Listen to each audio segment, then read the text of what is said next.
इसलिए कि इससे पहले कुछ बंदे दोनों भी मुनाफिक थे। किसने बंदे? इससे पहले तीन बंदे थे, इससे पहले उन्होंने किया। एक इसके बाद भी एक نعم أستاذنا الضيف من اوكي मैं आपने जल्दी उधर आने मानो ना चे हज़रत उमर रज़ियल्लाहु ताला अन्हु खुतबा विलालो या सारिया al-jabali साबना ना हो गई لما أنا بقول نسترك كرامات استوي ده خليل لا ده سكوا أشوف شروق شوا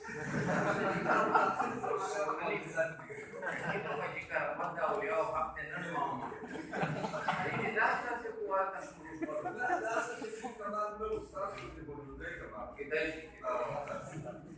جزاك الله خير. فالذي عنده سؤال تفضل يا رسول. ما الفرق الأساسي بين التمني والترجي؟ التمني طلب الشيء الذي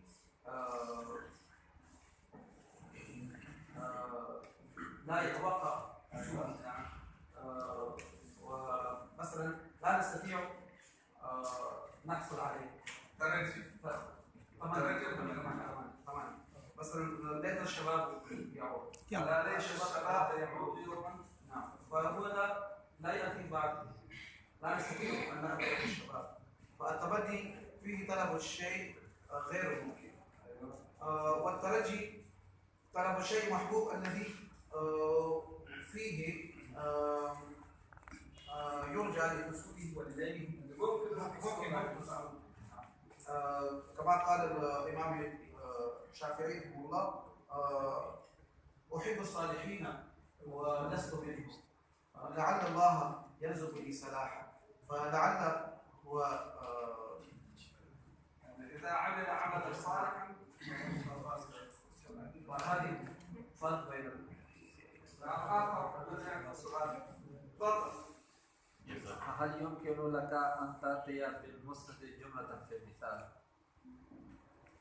المسند جاء في القرآن كثير لأن في سورة الفرقان ممكن عندما نقرأ وعباد الرحمن هذا الركوع وعباد الرحمن يمشون الذين يمشون على الأرض هونا فيمشون على الأرض هونا هو مسند وخبر فهو بالجملة حتى وبعد ذلك أيضا وإذا الذين يبيتون ربهم سجدا وقياما فيبيتون الذين هو مسند إليه ويبيتون ربهم سجدا هذا هو جملة مسند فهذا هو المثال كثير موجود في القرآن الكريم.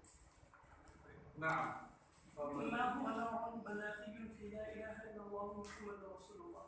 جميل. يعني ماذا في لا إله إلا الله محمد رسول الله؟